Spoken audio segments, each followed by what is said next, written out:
IMF programme पर मजीद बात करेंगे। स्टाफ लेवल एग्रीमेंट क्यों नहीं हुआ, इस पर बात करने के लिए हमारे साथ मौजूद है द न्यूज़ के नुमाइंदा मेहताब हैदर। मेहताब साहब, बहुत बहुत शुक्रिया वक्त देने के लिए। मेहताब साहब, स्टाफ लेवल एग्रीमेंट नहीं हुआ है, क्या कोई परेशानी की बात है? आज हमने देखा स्टॉक मार्केट में भी 724 पॉइंट का डिक्लाइन हुआ। एक्सपेक्टेशन थी शायद हो जाएगा स्टाफ लेवल एग्रीमेंट, ना होने की वजह क्या है? देखें सर, दो तीन चीज़ें जो है इसमें बड़ी इंपॉर्टेंट हैं।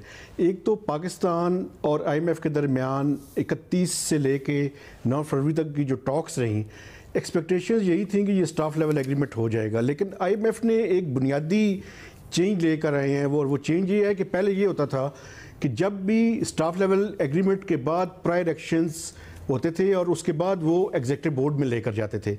इस दफ़ा IMF ने ये बात चेंज की है, हमें पहले वो प्रायर एक्शंस को इम्प्लीमेंट करना पड़ेगा और जब हम इम्प्लीमेंट करेंगे तो स्टाफ लेवल एग्रीमेंट होगा और उसके बाद वो एग्जीक्यूटिव बोर्ड में जाएगा। तो बुनियादी वजह ये है कि IMF ने अपना जो तरीक़ाकार है उसको तब्दील किया है। और इसके अलावा ये जो प्रायर एक्शंस के साथ साथ एक जो इम्पॉर्टेंट चीज़ थी वो थी एक्सटर्नल फाइनेंसिंग। तो एक्सटर्नल फाइनेंसिंग की कंफर्मेशन भी IMF के लिए इस टाइम बड़ी ज़रूरी है, क्योंकि लास्ट टाइम भी उनके एग्जीक्यूटिव बोर्ड में जो रिस्पेक्टिव बायलैटरल है कंट्रीज़ हैं उनके रिप्रेजेंटेटिव्स थे वहाँ पे, उन्होंने कंफर्मेशन की, लेकिन उसके बावजूद वो चीज़ें मटेरियलाइज नहीं हुई। तो अब IMF अपनी क्रेडिबिलिटी के लिए भी पहले कंफर्मेशन चाहता है, उसके बाद स्टाफ लेवल एग्रीमेंट जो है वो साइन करना चाहता है।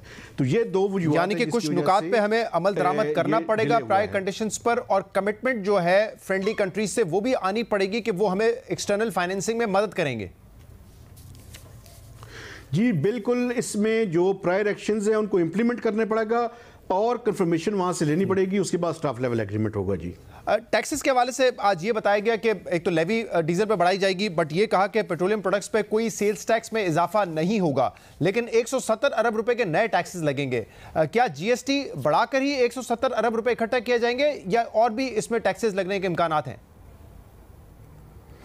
देखें, बुनियादी तौर पे एक तो फ्लड लेवी हुकूमत बिल्कुल कंसिडर कर रही है और IMF के साथ भी डिस्कस हुआ है, जिसका रेट इंपोर्ट स्टेज पे 1 से 3% के दरमियान होगा। उसके अलावा जो बैंक्स हैं जिन्होंने विंडफॉल प्रॉफिट कमाया है पिछले साल और इस साल एक्सचेंज रेट के ऊपर, उनके जो विंडफॉल गेंस है उसके ऊपर टैक्स लगेगा। इसके अलावा कुछ प्रोडक्ट्स हैं जिन पे FED भी इन्हांस होने के चांसेस हैं, जिसमें सिगरेट्स भी शामिल हैं, शुगरी ड्रिंक्स हैं। इसके अलावा प्रॉपर्टी के ऊपर भी, ट्रांजैक्शंस के ऊपर जो टैक्स है उसको बढ़ाने की तजवीज़ है। गाड़ियों के ऊपर जो लग्जरी गाड़ियाँ हैं, बड़ी गाड़ियाँ हैं, उनके ऊपर भी बढ़ाने की तजवीज़ है और GST का रेट 17% से बढ़ाकर 18% करने की भी तजवीज़ ज़ेर गौर है। ये सारे इक़दाम अगर करें तो उसके नतीजे में जो रिमेनिंग पीरियड है उसके दौरान जो है वो 170 अरब रुपए इकट्ठे किए जा सकते हैं। ओके, तो ये इकदाम हुकूमत को लेने पड़ेंगे। बहुत ज़्यादा IMF का दबाव रहा कि आप हमारा जो पावर सेक्टर है वहाँ पे रिफॉर्म्स लेके आने हैं। सर्कुलर डेट का मसला पिछले कई सालों से है और उसमें इजाफा इस साल भी बहुत तेज़ी से हुआ है, तो इस हवाले से क्या तय पाया है? क्योंकि खुर्रम दस्तगीर साहब तो ये कहते रहे हैं कि बेस टैरिफ में हम कोई इजाफा नहीं करने जा रहे। पिछले साल जो हमने रियायत दी थी 300 यूनिट से कम इस्तेमाल करने वालों को, उनकी जो फ्यूल एडजस्टमेंट थी उन्हीं की मद में सिर्फ पैसे बढ़ाए जाएंगे। जी, अभी तक जो हुकूमत का प्लान है वो यही है कि वो बेस टैरिफ में इंक्रीज़ नहीं करेगी, लेकिन जो fuel price adjustment, quarterly tariff adjustment और इसके अलावा जो सरचार्ज है इसके ऊपर जो है वो इंक्रीज़ अंडर कंसिडरेशन है। इसके अलावा जो एडिशनल सब्सिडी है उसको कम करने के लिए IMF की तरफ से ये डिमांड ज़रूर है कि आप बेस टैरिफ में इजाफा करें। One of the major bone of contentions यही है, इस पे IMF को कन्विंस करना पड़ेगा स्टाफ लेवल एग्रीमेंट साइन करने के लिए। लेकिन अभी जो हुकूमत ने एक revise circular debt management plan approve किया है उसकी में ये है कि 675 अरब रुपए से सब्सिडी को कम करके 335 अरब रुपए पे लाना है, और जो कुछ इन सेक्टर्स को इन्होंने इंसेंटिव्स दिया हुआ था वो मेरे ख्याल में विड्रॉ होने जा रहा है और वो जो है वो विड्रॉ हो जाएगा। राइट, तो इसका इम्पैक्ट आम आदमी पे कितना आएगा? क्या फर्क पड़ेगा कि बेस टैरिफ नहीं बढ़ रहा, सिर्फ फ्यूल एडजस्टमेंट चार्जेस बढ़ाए जा रहे हैं?